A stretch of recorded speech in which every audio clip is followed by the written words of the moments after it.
How many snaps did they run in the 14 personnel? That's only for us. 100% of the snaps.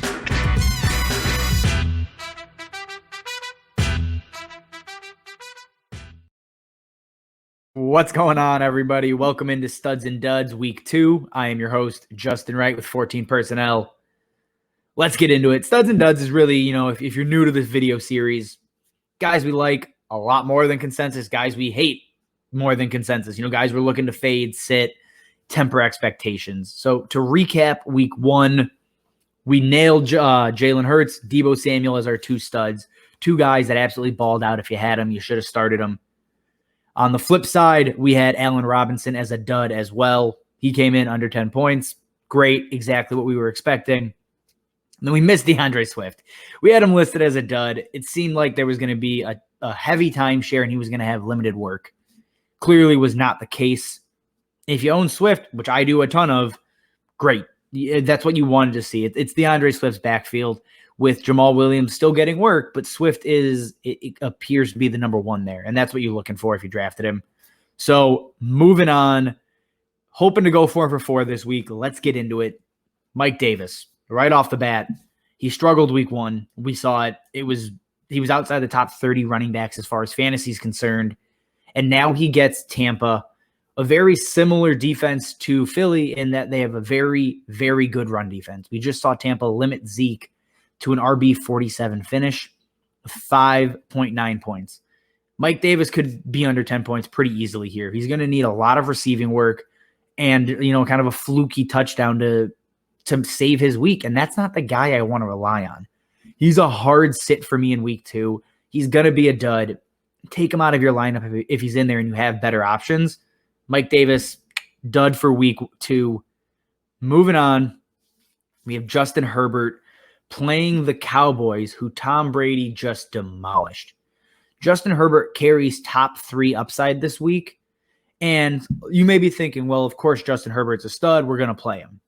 This is more so for the people that played him last week against Washington, saw him put up a performance outside of the top 20 QBs.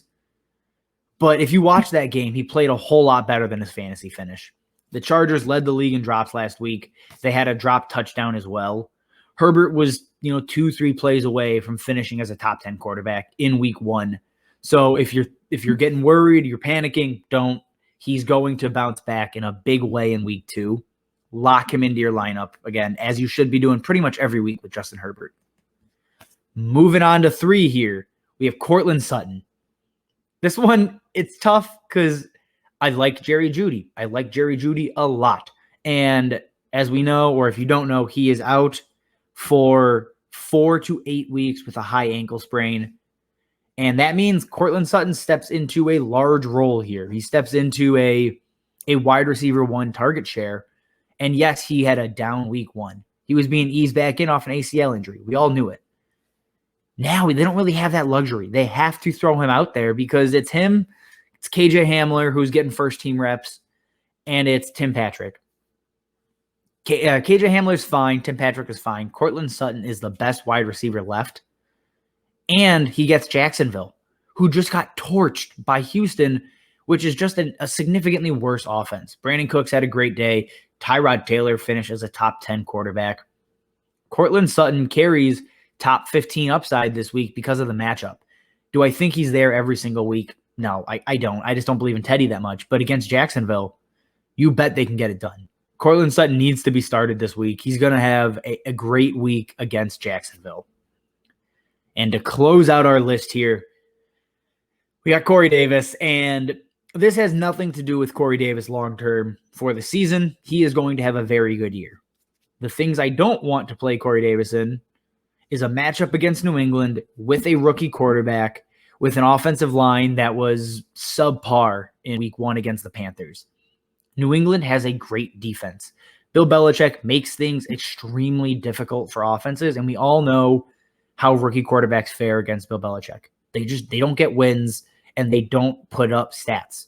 And guess what? If Zach Wilson's struggling, Corey Davis should struggle as well. I think long-term, Corey Davis is going to have a fine year. He seems to be the wide receiver 1 there. But against New England, he's not someone I am excited about. He's a little bit different of a dud from Mike Davis. I'm still playing Corey Davis, but he's a flex option. He's not my wide receiver 2. He's not locked into my lineup, but I'm also not saying you have to sit him. He's just someone you need to temper expectations, especially coming off of a huge week 1 performance. I don't think he returns wide receiver 2 value this week, which is why, again, he lands on the dud list, but he does have flex appeal in deeper leagues. So he's someone that needs to be on your radar. You need to be considering in lineup matchups, but not locking him into your lineup. All right, guys. That does it for us here. Studs and Duds, week 2. Let us know who you're agreeing with. If you got questions, drop them in the comments. Like the video, subscribe, all the typical YouTube things. And we will see you guys next week. See ya. How many snaps did they run in the 14 personnel? That's only for us.